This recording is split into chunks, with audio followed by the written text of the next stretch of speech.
அன்றாட வாழ்க்கை போயில இன்னைக்கு நாள் 3 இன்னைக்கு ஞாயிற்றுக்கிழமைனால நமக்கு ஓய்வு நாள். சரி அழுக்காவுள்ள துணி எல்லாம் வாஷிங் மிஷின்ல போடலான்னு வாஷிங் மிஷின் போய் பார்த்தா வாஷிங் மிஷின் ஃபுல்லா இருந்துச்சு. காலையில இருந்து ஒன்றும் சாப்பிடலன்னு உலகநாயகன் கடையில் ஒரு நுரப்பங்கள காஃபி குடிச்சிட்டு அப்புறம் தான் ஞாபகம் வந்துச்சு எனக்கு துணி துவைக்கிற சர்ஃப் இல்லைன்னு.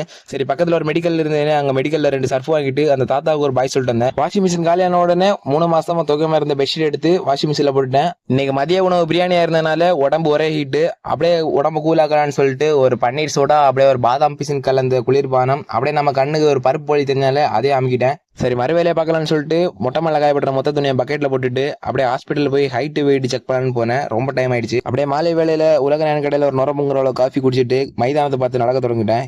இவர் நம்ம முதல் வாழ்க்கை பதிவாக வேண்டியவர் இப்படியோ கடைசியில மாட்டிக்கிட்டாரு. அவரே பிடிச்சி வீடியோல போட்டுக்கிட்டேன். அப்புறம் தானே வந்துச்சு நம்ம கரடி நண்பரை மொட்டை மல்லி அனாதையா காய விட்டு வந்துட்டோம்னு. அப்படியே தோசை துணியெல்லாம் அடுக்கி மடிச்சுட்டு அப்படியே நம்ம சேனலுக்கான ஒரு புது லோகையும் கிரியேட் பண்ணிட்டோம். நைட்டு சாப்பிட லேட் ஆயிடுச்சுன்னு ஓட்ஸையும் பழத்தையும் மிக்ஸ் பண்ணி சாப்பிட்டுட்டு இன்னைக்கான ஓய்வு நாளே முடிச்சுக்கிட்டேன். நாளைக்கு சந்திப்போம். ஜாலியா இருக்க.